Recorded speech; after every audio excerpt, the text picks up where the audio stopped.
$50,000 tractor or a $150,000 truck when they can save 7.25%, it's big money. And maybe it's only 1% at the local level, but those are issues that need to be tightened up on. But like I say, I just look at this as kind of like same as our water policy. We're just in a tug of war over the pennies we have, and we're not even looking at the big picture of what's really going on.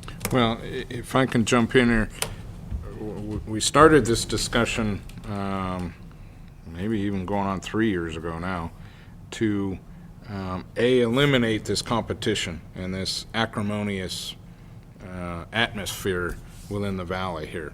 And we chose, the committee chose, with the city's committee, we chose sales tax because that was the largest dollar figures that we would have to come to an agreement with before annexations could take place. Property tax being the main one governed by the state as ordered. But if we weren't going to come to an agreement on the sales tax sharing, there was, amongst the four committee members, little hope that we would eventually get to the property tax sharing agreement, which was the one and only thing ordered by LAFCO to be agreed upon. So that's why we specifically chose sales tax, because there's the largest dollar amount, and it would eventually have to be agreed upon. 3 years ago we had the discussion, now we're having the discussion now with the boundaries. And I think the question that's being posed to the board, and one of the reasons we're bringing this workshop to the board, is do we want to make the boundary complicated, or do we want to make it easy to administer? And when I say complicated is do we eliminate the Talmadge zip code? Do we eliminate Calpella zip code and thereby add a whole bunch of workload to it? Or do we just across the board say 95482 and all boundaries inclusive of, and make it easy to administer?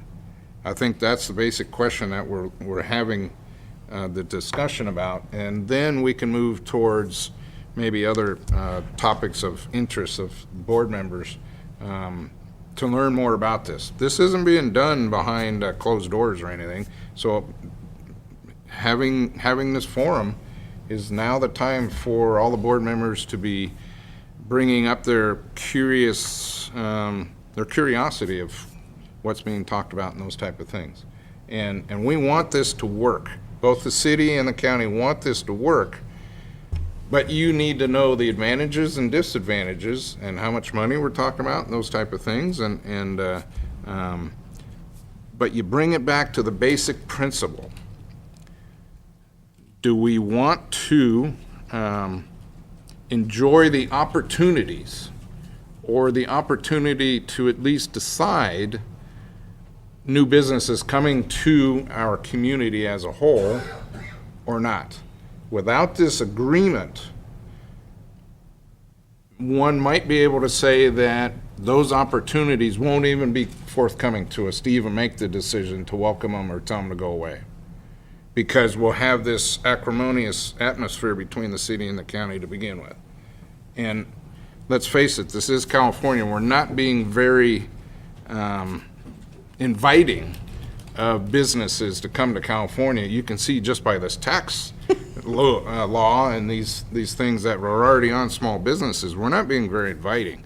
So if by coming to this agreement we can eliminate that acrimonious atmosphere, then maybe the opportunities might come to us to say, okay, let's study this, let's shoot it, or let's approve it, et cetera, et cetera. So that's where we're at, and that's why we're having this meeting today.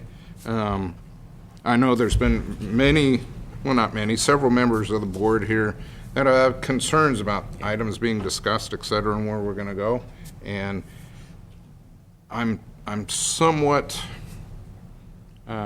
confused that maybe more questions and more discussions not coming up.